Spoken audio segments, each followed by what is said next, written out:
wassalatu wassalamu ala man la nabiyya ba'dah wa ala alihi wa ashabihi wa man ittaba'a hudahu ila yaumil qiyamah amma ba'd. Kita niat i'tikaf dulu ya. Nawaitul i'tikaf fi hadzal masjid ma dumtu fihi lillahi ta'ala. Saya niat i'tikaf selama saya ada di masjid ini hanya karena Allah. Jadi ini termasuk bab yang kata ulama adalah cara kita untuk menciptakan nilai tambah ya, dari waktu kita. Artinya dalam satu waktu kita memperbanyak niat amal soleh ya, dalam satu waktu. Jadi ketika hadir di masjid, dari rumah niatnya adalah untuk sholat Jumat ya. Lalu kemudian ketika sampai di masjid itu tambah dengan niat yang lain ya. Yang paling utama tentu adalah niat untuk iktikaf ya. Jadi itu kata Imam Ghazali adalah cara kita ya, dan itu merupakan kemurahan Allah kepada umat Nabi besar Muhammad sallallahu alaihi wasallam, yaitu ketika melaksanakan suatu amal ya, dia memperbanyak niatnya ya, memperbanyak niatnya. Jadi kalau kita seperti hari ini misalnya ya, niat yang paling utama ada usholatil jumu'ah ya, yaitu melaksanakan sholat Jumat yang merupakan fardu ain ya, bagi laki-laki dewasa yang tidak musafir ya. Lalu kita tambah dengan niat iktikaf ya. Lalu juga niat thalabul ilm pada hari ini ya, menuntut ilmu. Lalu niat juga untuk bersilaturahim ya, dengan duduk bersama dengan protokol kesehatan, kita niatkan juga untuk silaturahim. Jadi dalam satu waktu ini kita bisa pasang ya, semuanya lillahi ta'ala, tapi perinciannya itu bisa kita perbanyak ya. Perinciannya bisa kita perbanyak. Jadi sama seperti kalau bapak-bapak saudara ya, misalnya pergi mengunjungi orang tuanya ya, tentu niat yang utama itu kan niatnya birrul walidain ya, melaksanakan perintah untuk berbuat baik kepada orang tua. Tapi pada saat yang sama juga bisa ditambah ya, niatkan untuk idkhalus surur ya, memasukkan rasa senang kepada saudara seiman, lebih-lebih orang tua itu. Kemudian kalau misalnya di dekat tempat orang tua itu ada misalnya orang soleh ya, bisa juga diniatkan untuk berziarah. Atau ada makam dari orang soleh, niat juga berziarah. Jadi dalam satu kegiatan itu kita bisa dapat beragam kebaikan. Itu kata Imam Ghazali, bagian dari kemurahan Allah kepada umat Nabi besar Muhammad sallallahu alaihi wasallam, yaitu ta'didun niyah fi amalin wahid, memperbanyak niat pada satu amal baik, satu pekerjaan ya, semuanya lillahi ta'ala. Nah, jadi kita pasang niat iktikaf ya. Kita lanjutkan Bapak-bapak Saudara, firman Allah Ta'ala dalam 143 Al-Baqarah. Nah, ini masih satu kaitan dengan 142 yang sebelumnya ya. Allah Subhanahu wa taala dalam ayat ini berfirman, A'udzubillahi minasyaitonirrajim, Bismillahirrahmanirrahim.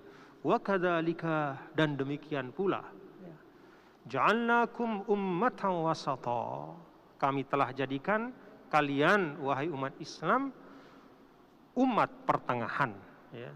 Litakunu, agar kalian menjadi syuhada, menjadi saksi ya, atas manusia. Wa yakunar rasulu, dan agar Rasul yaitu Nabi Muhammad sallallahu alaihi wasallam alaikum syahida, menjadi saksi atas kalian. Wa ma ja'alna al-qiblata allati kunta 'alaiha, dan tidaklah, ma di situ nafiyah ya.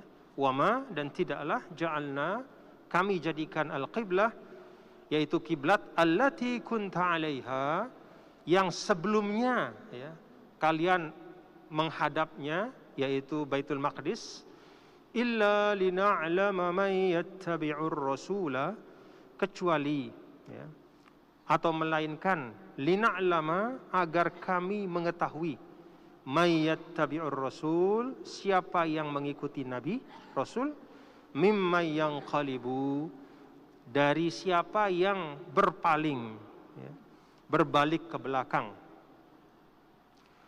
Wa ma kana Allahu liyudhi'a imanakum, dan sungguh ya,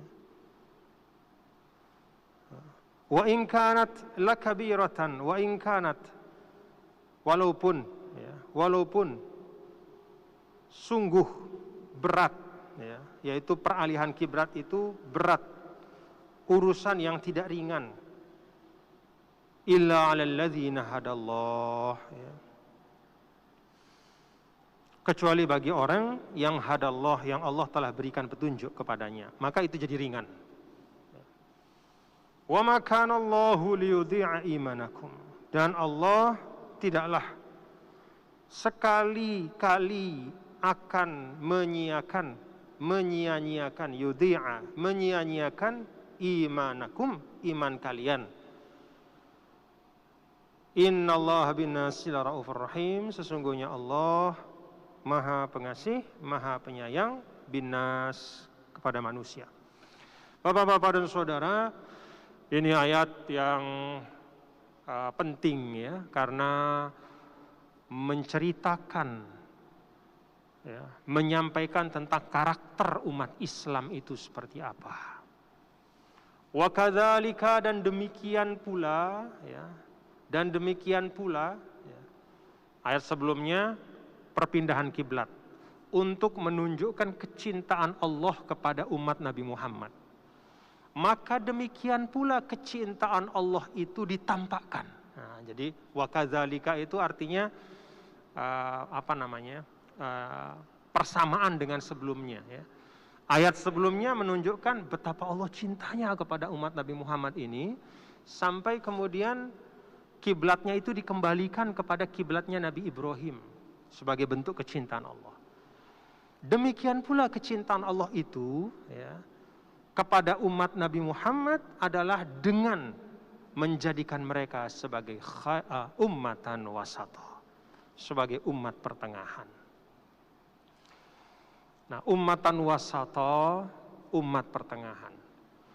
Litakunu syuhada'a 'alan nas, agar kalian menjadi saksi atas umat-umat yang lain, amal-amal mereka. Dalam hadis disebutkan bahwa pada hari akhir nanti, ketika nabi-nabi sebelum Nabi besar Muhammad sallallahu alaihi wasallam dipanggil oleh Allah, ditanya, hal ballaghta ma ursilta bihi, apakah kamu ya, misalnya dalam sebuah hadis disebutkan Nabi Nuh alaihissalam. Nabi Nuh alaihissalam ditanya oleh Allah di akhirat nanti, hal ballaghta ma ursilta bihi, apakah engkau telah menyampaikan apa tujuanmu diutus? Lalu Nabi Nuh mengatakan, iya, saya sudah sampaikan ya Allah. Lalu Allah tanya umatnya, ya, ditanya umatnya, apakah Nuh sudah menyampaikan? Nah, gitu. Umatnya mengatakan, ma atana min nazir, enggak ada ya Allah, gitu. Jadi mencoba berkelit mereka, enggak ada. Siapa tuh Nuh kira-kira gitu? Enggak kenal kok ya Allah, gitu. Padahal nabinya, untuk berkelit. Maka saat itu, ya, umat Nabi besar Muhammad sallallahu alaihi wasallam dijadikan sebagai saksi bahwa benar Nabi Nuh alaihi salam telah menyampaikan. Pertanyaannya, bahan kita jadi saksi apa? Gitu. Bagaimana kita bisa bersaksi? Kan nggak ketemu Nuh kita.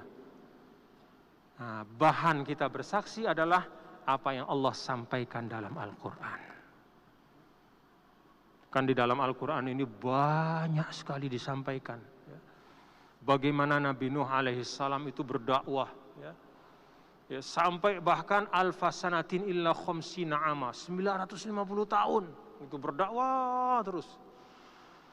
Sampai satu persatu sampai konon hanya 83 orang ya, dalam sebagian riwayat yang kebenarannya kita tidak tahu secara mutlak kayak apa.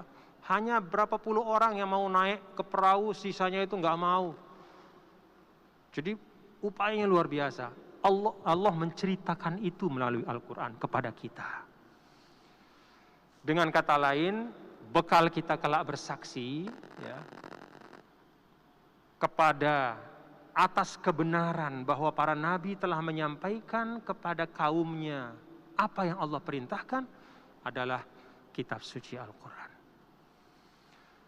Karena itulah para ulama mengatakan kekuatan dari ayat Al-Quran itu aqwa min syahadatil iyan. Ya. Kekuatan dari persaksian Al-Quran itu lebih kuat daripada kekuatan mata yang menyaksikan langsung. Jadi kaumnya Nabi Nuh alaihi salam itu ya berusaha untuk memanipulasi dengan mengatakan enggak, kami enggak kenal orang ini. Ya. Dia dustakan pandangannya. Maka datanglah persyahadatan atau persaksian dari Al-Quran.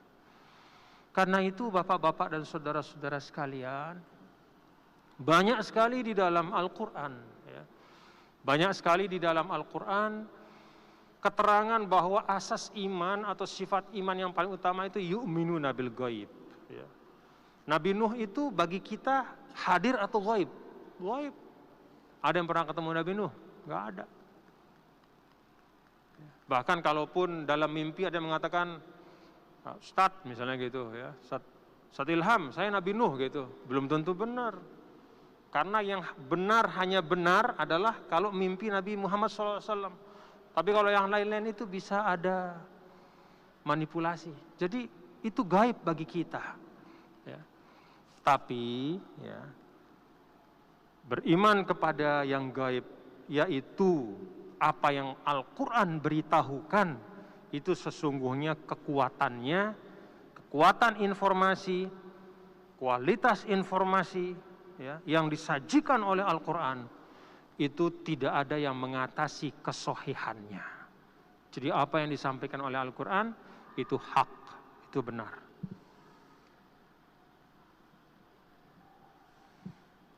Wa yakuna ar-rasulu 'alaikum syahida, dan Rasul akan menjadi syahid atas kalian, menjadi saksi atas amal-amal kita.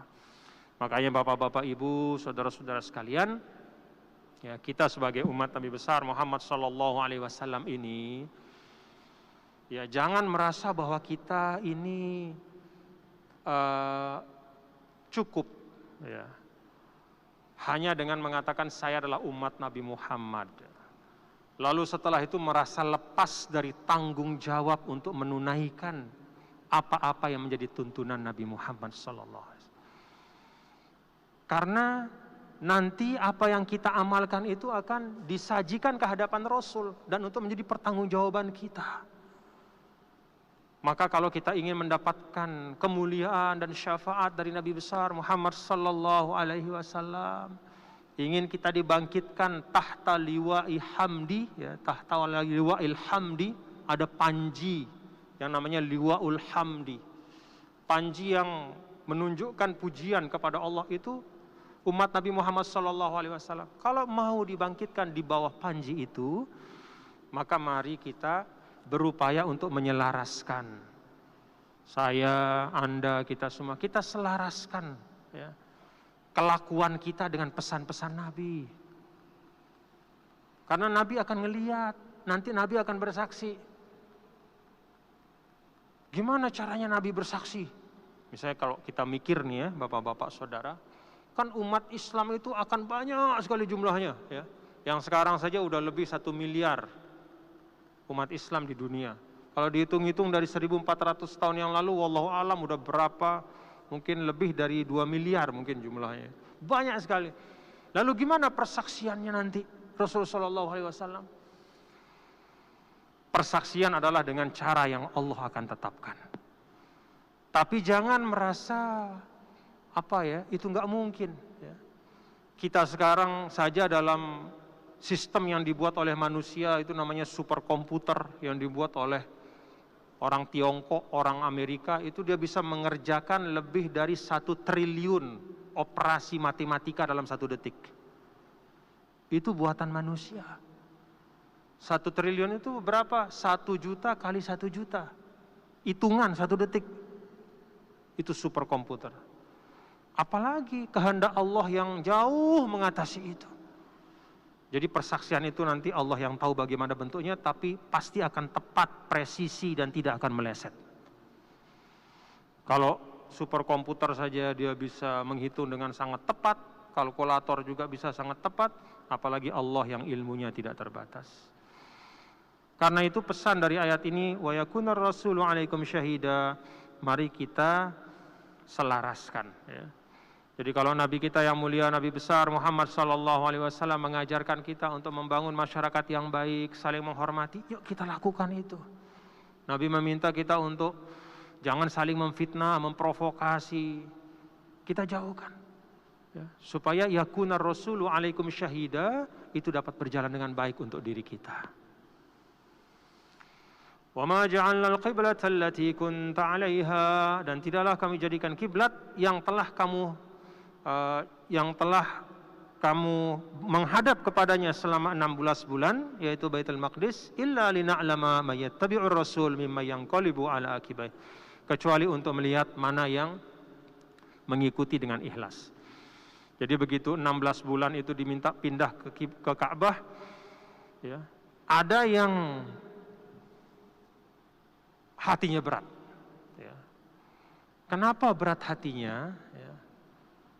Salah satu sebabnya karena sayakulus sufaha itu, karena orang-orang Yahudi di Madinah pada waktu itu langsung membangun persepsi, ya. Jadi disebarkanlah berita provokasi. Intinya adalah, coba nih, gitu ya, kalian pikirkan, kok sekarang pindah kiblat? Gitu. Ya. Berarti kan Muhammad pelin-pelan. Masa Nabi pelin-pelan? Nah, itu disebarin tuh. 1. Yang kedua, kalian kan 16 bulan menghadap Baitul Maqdis. Sekarang disuruh pindah ke Ka'bah. Berarti sholatnya 16 bulan itu gimana? Sia-sia. Ya. Katakanlah 1 hari 5 kali sholat, 5 kali 16 bulan itu berapa banyak sholat? Itu gimana sholatnya? Kira-kira gitu. Amal kalian tuh gimana? Wah, ditanam, dihembuskan. Nah, dihembuskan. Ya, itulah manusia, ya. Dan itu terjadi di setiap masa.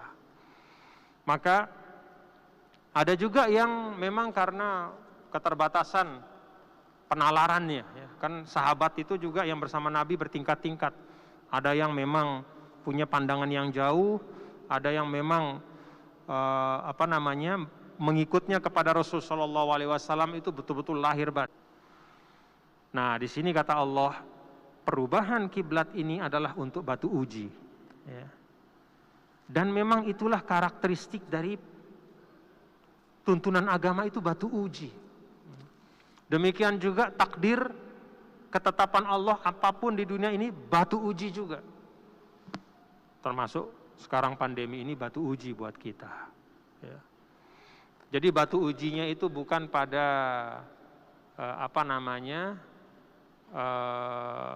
hidup mati, tidak, tapi bagaimana kita merespon takdir Allah ini.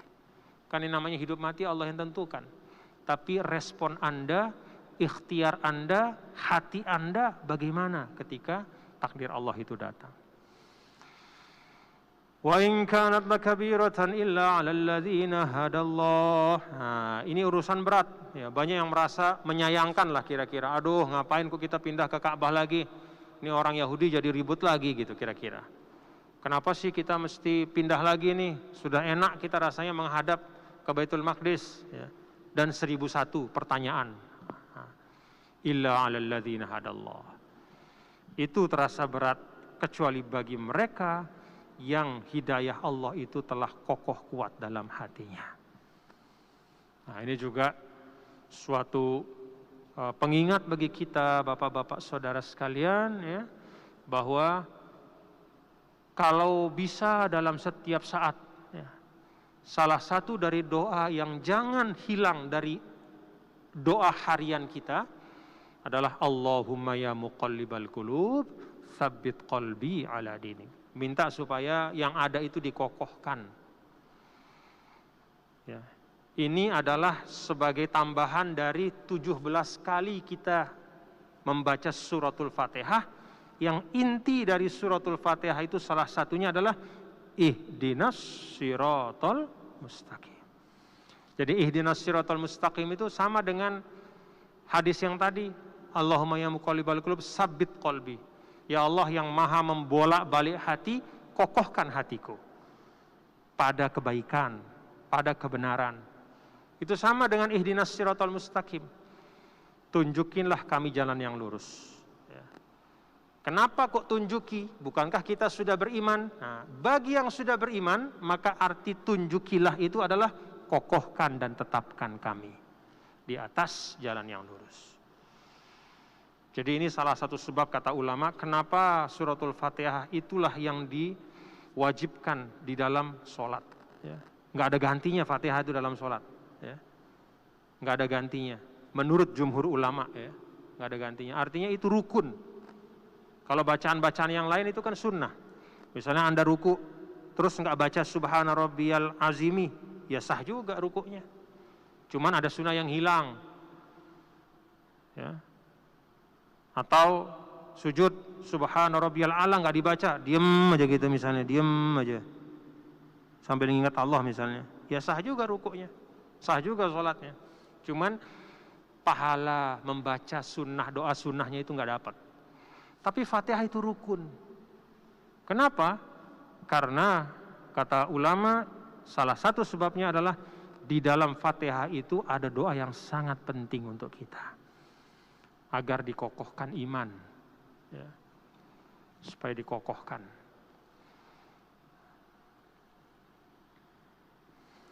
Wa ma kana Allahu liyudhi'a imanakum, dan tidaklah Allah menyia-nyiakan imanakum, iman kalian. Nah, iman di sini kata para ulama artinya adalah amal-amal soleh.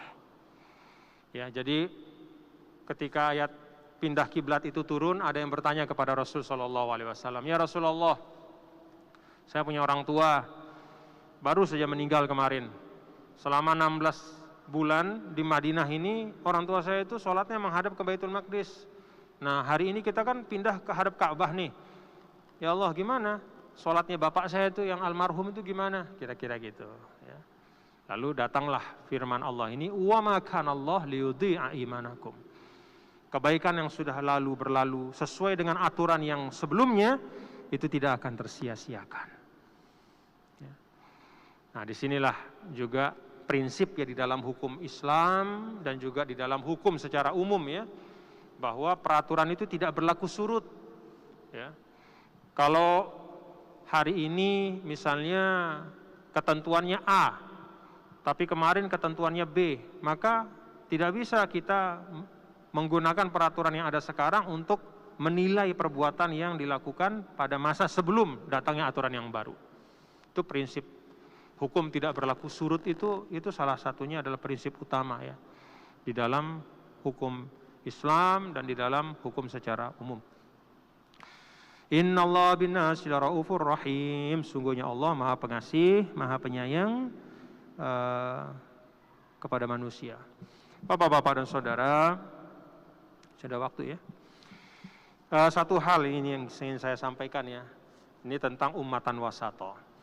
Jadi coba kita bayangkan dalam pikiran kita, apa sih arti wasato, umat pertengahan? Kalau kita menjamkan mata dan membayangkan kata pertengahan, itu biasanya tergambar ada dua hal di pinggir kiri dan kanannya. Ya, ada yang di ujung kanan, ada di ujung kiri, maka sesuatu yang berada di antaranya itu disebut pertengahan. Betul ya, Bapak-bapak, ya? Sulit kita membayangkan yang namanya pertengahan kalau tidak ada ujung kanan kiri gitu. Ya, kalau hanya ada satu sudut lalu ada bagian yang berbeda, itu bukan pertengahan gitu. Artinya apa? Ya, ummatan wasaton secara umum, ya, berarti bahwa umat Islam itu selalu ya, di dalam akidahnya, di dalam ibadahnya, di dalam muamalahnya, dia selalu bersikap proporsional. Dalam masalah akidah misalnya, ya, ada kelompok manusia yang nggak percaya kepada Allah. Ada kelompok lain, dia punya sesembahan lebih dari satu. Ini kan dua-duanya ekstrim. Yang satu tidak percaya, mengingkari. Yang satu, dia menyembah lebih dari satu. Menyembah banyak sembahan. Maka Islam datang dengan tauhid. Nah, ini kira-kira pertengahannya maksudnya itu. Islam datang dengan tauhid, ya, bahwa ada sang pencipta, tapi dia esa. Dia satu. Itu contoh dalam akidah, ya. Contoh dalam ibadah, hampir semua ibadah kita itu selalu berada di tingkat pertengahan. Contoh, wala taj'al yadaka maghlulatan ila 'unuqika wala tabsutha kullal basti fataq'uda maluman mahsura. Jangan jadikan tanganmu itu terikat, ya, terikat di belakang lehermu, wala tabsutha, dan jangan kamu buka selebar-lebarnya, ya, maka kamu akan menyesal. Arti tangan terikat di belakang leher itu pelit, nggak mau bersedekah, berzakat, berbagi. Arti melepas tangan selebar-lebarnya itu mengeluarkan uang tanpa perhitungan, ya. Islam mengajarkan jangan bersikap dua-duanya. Nah, ini untuk harta, ya. Jangan jadi orang yang pelit yang menyebabkan kamu meninggalkan, ya, meninggalkan perintah untuk bersedekah, apalagi berzakat dan yang lain. Dan juga jangan engkau mubazir, ya. Wah, saya mau sedekah, pokoknya ini semuanya dah. Sudah. Bagaimana untuk anak istri? Besok urusan lain. Itu juga bukan sikap yang baik. Maka Islam mengajarkan sikap pertengahan. Contoh, itu salah satu contoh. Kemudian juga di dalam ibadah sholat, ya, digambarkan bagaimana ada 3 orang dulu pada masa Rasulullah SAW yang membuat kesepakatan. Mereka ingin nyalehang istilahnya, ya. Jadi dia merasa Nabi itu kurang, Nabi itu kurang ideal kira-kira untuk ibadah gitu. Karena ketika mereka bertanya kepada Sayyidah Aisyah tentang ibadah Nabi, diceritakan, ya, Nabi ibadahnya sedang-sedang, dalam arti malam tidur, kemudian tengah malam bangun, kadang-kadang tidur lagi, baru kemudian sholat subuh. Kemudian puasanya juga selang-seling, hari ini puasa, besok enggak, ya. Ya tergantung kesehatan beliau dan kelapangan, keluangan. Nah, 3 orang ini kemudian menganggap, wah ini nggak ideal nih, gitu. Akhirnya mereka sepakat, yang satu mengatakan, pokoknya saya mulai besok puasa terus, nggak ada hari tanpa puasa. Yang satu mengatakan, saya mulai nanti malam nggak akan tidur, ya, saya akan ibadah terus sampai subuh. Lalu satu lagi mengatakan, saya mulai saat ini nggak mau mendekati istri saya. Didengar oleh Nabi itu. Lalu Nabi panggil 3 orang ini dan Nabi tanya kepada mereka satu pertanyaan, ya. Saya mau tanya nih bapak-bapak, kira-kira gitu. Ama kuntu akhsyakum lillah wa atqakum lah. Saya mau tanya, siapa sih manusia yang paling takut dan paling takwa kepada Allah? Mereka semua mengatakan, engkau ya Rasulullah.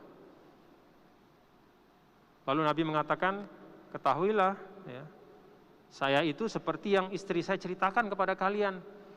Malam saya tidur, istirahat, tengah malam saya bangun, sholat, kalau saya masih ngantuk lagi ya saya tidur lagi, lalu saya bangun subuh, atau kalau saya kuat ya saya sampai subuh. Hari ini saya puasa, besok enggak. Saya tidak memaksakan setiap hari harus puasa. Dan saya tidak pernah meninggalkan kewajiban saya kepada istri saya. Nah, itulah namanya ummatan wasata.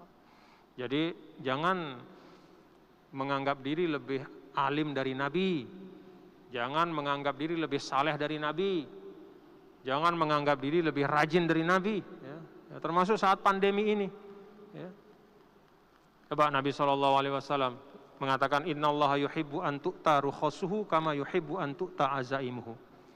Nah, Allah itu, kata Rasul, itu senang sekali kalau umatnya itu memanfaatkan rukhsahnya, ya, sebagaimana umatnya itu melaksanakan kewajiban-kewajibannya yang lain. Jadi kalau ada rukhsah, keringanan, ya, maka keringanan itu kita pakai. Itu Allah suka. Itu bagian dari umatan wasata.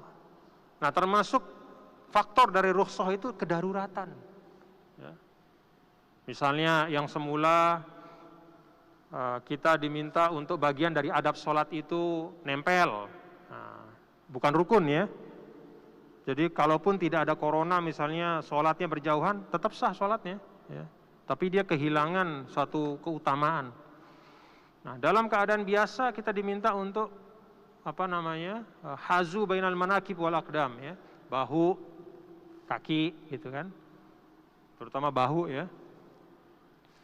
Nah, ketika situasi pandemi, di mana semua sudah sepakat bahwa yang namanya virus ini alat transportasinya itu manusia, ya, maka manusia itu perlu berjauhan supaya virus ini tidak bisa pindah dari satu ke yang lain. Ini sudah sepakat semua ahli, ya. Dan kesepakatan ahli itu kalau dalam Islam itu menjadi pertimbangan utama hukum. Pertimbangan utama hukum itu sains, terutama dalam hal-hal yang menyangkut perkembangan, ya, entah itu penyakit atau masalah-masalah ilmu pengetahuan. Sudah sepakat yang namanya virus itu tidak bisa jalan sendiri. Dia perlu istilahnya kendaraan untuk pindah, bepergian. Apa kendaraan itu? Ya kita nih manusia. Karena itu untuk meminimalisir supaya dia tidak mudah pindah dari satu ke yang lain, maka bikin jarak. Nah, situasi kayak begini. Itu rukhsah. Situasi pandemi. Amalkan hadis yang tadi. Allah cinta hambanya yang memakai rukhsah. Pernah bepergian Nabi sama sahabat-sahabat, tiba-tiba ada dilihat sama Nabi kumpul, lagi kumpul gitu, ngerubungin, ada yang jatuh, mau pingsan. Nabi datang, kenapa nih pingsan nih? Ya Rasulullah, dia pingsan karena dia puasa. Nabi geleng-geleng kepala. Apa kata Nabi? Laisa minal bir asyam fis safar. Tidaklah merupakan kebajikan puasa pada saat bersafar, bepergian. Nabi itu tidak puasa pada waktu itu.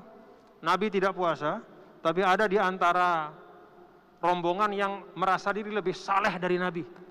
Dia puasa, akhirnya apa? Ngerepotin orang. Maka Nabi berikan pesan itu. Laisa minal bir asyam fis safar. Tidaklah merupakan kebajikan, ya, apalagi lagi rombongan bareng-bareng, kemudian puasa sendirian, nyaleh-nyalehang, begitu dia pingsan ngerepotin orang banyak. Itu kejadian. Maka dalam ibadah itu, bapak-bapak saudara, proporsionalitas itu penting. Proporsionalitas itu terukur sesuai skala prioritas.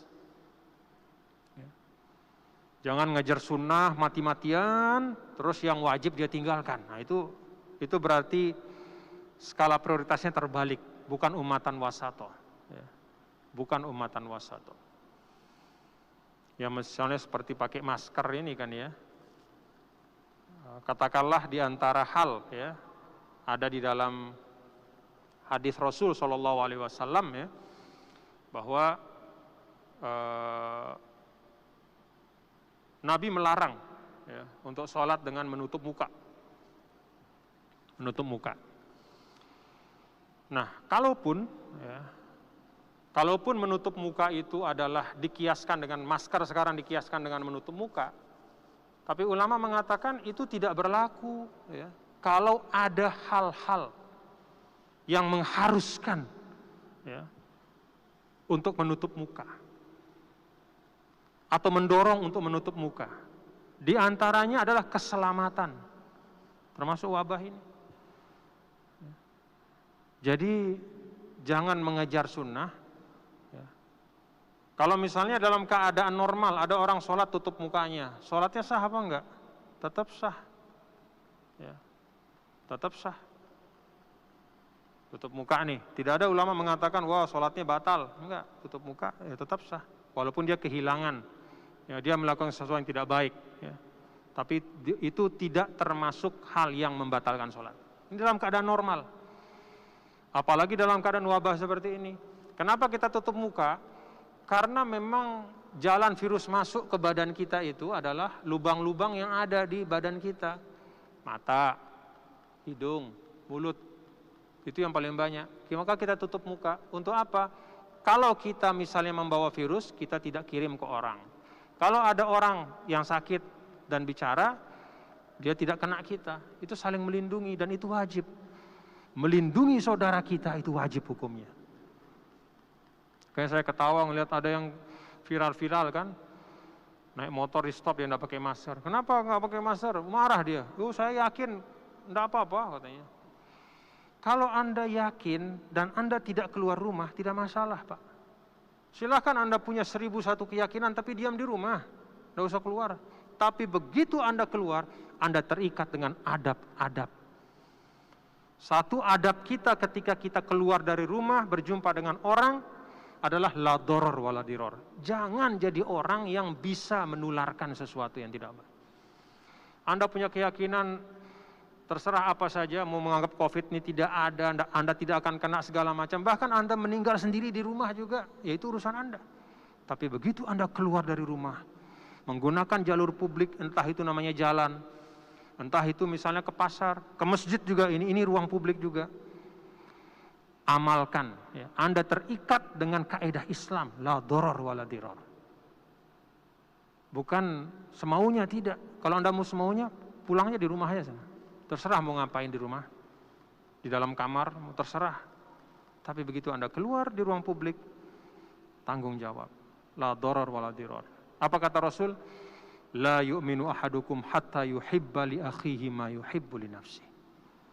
Tidaklah sempurna iman seseorang kecuali dia menginginkan orang lain mendapat kebaikan sebagaimana dia ingin dirinya dapat kebaikan.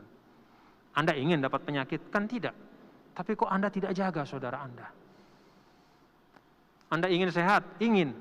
Tapi kok Anda nggak peduli sama keadaan saudara Anda yang lain? Nah, jadi bapak-bapak saudara, ya, tanggung jawab ketika kita berada di ruang, ya, di ruang muamalah, ruang sosial, ya, ruang publik, ya, ketemu orang apa, la doror wala diror, dalam konteks yang umum dan khususnya pada saat pandemi seperti itu. Namanya ummatan wasato, menempatkan segala sesuatu pada tempatnya. Wallahu a'lam bishawab. Terakhir kita masuk ke Zulhijjah sebentar lagi, ya, bapak-bapak saudara, ya. Jadi Zulhijjah itu kalau kita baca Al-Qur'an wal fajr walayalin ashr. Nah, itu salah satu ayat yang menunjukkan kemuliaan dari 10 malam Zulhijjah, ya, bahwa Allah bersumpah, ya, dengan kemuliaan 10 malam Zulhijjah itu. Dan dalam Zulhijjah itu 1 sampai 8 kita disunahkan untuk berpuasa, ya. Ya, bagian dari berbuat baik, ya. Kalau mau puasa bagus, ya, silahkan. Mau bersedekah bagus. Intinya seperti kata Sayyidina Abdullah bin Abbas, Rasul SAW mengatakan, ma min ayyam al-amalus salih fiha ahabbu ilallah, ya. Di antara hari-hari yang panjang setahun itu, ada hari-hari yang amal soleh itu sangat dicintai oleh Allah. Apa itu? Itu 10 hari pertama dari bulan Zulhijjah. Nah, ini sekarang kalau nggak salah tanggal 28 Zulqa'dah, ya. Ya, bisa jadi besok malam atau lusa malam masuk Zulhijjah, maka perbanyak amal-amal baik, ya.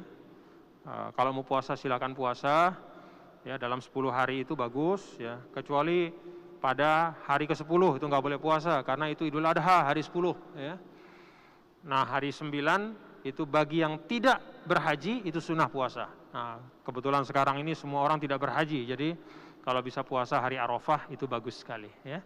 Wallahu a'lam bishawab. Bapak-bapak saudara sekalian, mari kita syukuri, ya. Kita syukuri hari-hari ini banyak sekali berita-berita di WA itu, ya, tentang entah saudara, sahabat, guru-guru kita yang wafat, ya. Ya, saya ajak bapak-bapak saudaraku untuk kita ingat satu ilustrasi bagaimana dulu Sayyidina Thalhah bin Ubaidillah, ya, seorang sahabat yang mulia. Itu kan dalam riwayat dia pernah bermimpi, ya. pernah bermimpi berjumpa dengan dua sahabatnya. Jadi beliau punya dua sahabat yang dua-duanya orang baik, orang yang rajin, ya. Orangnya itu suka berbuat kebaikan. Lalu kemudian seiring perjalanan waktu, ketika mereka berjuang berjihad, yang satu meninggal di medan perang, ya. Yang satu selamat sampai rumah. Nah, lalu kemudian setahun setelahnya yang kedua ini juga meninggal, ya. Nah, mimpilah Sayyidina Thalhah, ya. Jadi dalam mimpinya itu dia lihat temannya yang dua itu dipanggil sama malaikat. Yang disuruh masuk surga pertama itu adalah yang meninggal di tempat tidur. Ya, silakan masuk gitu. Lalu yang kedua dipanggil yang meninggal di medan perang. Lalu Thalhah ketika akan ikut masuk surga pada mimpinya, dia disuruh balik, ya, irja gitu. Irji fa innahu lam yu'zan lak, kamu belum gitu kira-kira, masih hidup lah kira-kira. Bangun, wah, cerita sama sahabat. Lalu sahabat kemudian bercerita satu sama lain sampailah kepada Rasul Shallallahu Alaihi Wasallam. Lalu Nabi mengatakan, apa yang dimimpikan itu bukan sesuatu yang istimewa, karena yang meninggal dalam keadaan 1 tahun umurnya lebih panjang, walaupun dia meninggal di tempat tidur, tapi dia dapat kesempatan untuk berbuat baik lebih banyak dibanding yang sudah meninggal sebelumnya, walaupun yang sebelumnya itu meninggal di medan perang. Karena itulah maka dia dipersilahkan terlebih dahulu. Dia diberikan derajat yang lebih, karena apa? Karena dia punya peluang 1 tahun lebih panjang untuk berbuat baik. Jadi kita garis bawahi dari kisah itu bahwa umur, ya, kesehatan itu suatu modal yang luar biasa. Karena itu bapak-bapak saudara, kita yang sehat ini, mari kita jaga kesehatan ini sebaik-baiknya, ya. Ini modal kita. Dan terlebih pada situasi seperti ini, mari kita betul-betul terapkan dengan baik protokol kesehatan dengan penuh tanggung jawab, melaksanakan kaidah Islam, tidak mencelakakan diri sendiri dan tidak mencelakakan orang lain. Wallahu a'lam bissawab. Rabbana taqabbal minna innaka antas samiul alim, tub 'alaina innaka antat tawwabur rahim. Da'wahum fiha subhanakallahumma wa tahiyyatuhum fiha assalam wa akhiru da'wana alhamdulillahirabbil alamin. Terima kasih. Mohon maaf kalau ada kekurangan ataupun kekhilafan. Assalamualaikum warahmatullahi wabarakatuh. Hadirin hadirat beserta para pendengar, para pemirsa di mana saja berada, demikianlah kajian tafsir kita pada siang hari ini. Semoga kita dapat mengamalkan apa yang sudah disampaikan oleh guru kita. Amin amin ya rabbal alamin. Untuk lebih berkahnya marilah kita tutup dengan sama-sama membaca hamdalah dan doa akhir kafaratul majlis. Alhamdulillahirabbil alamin.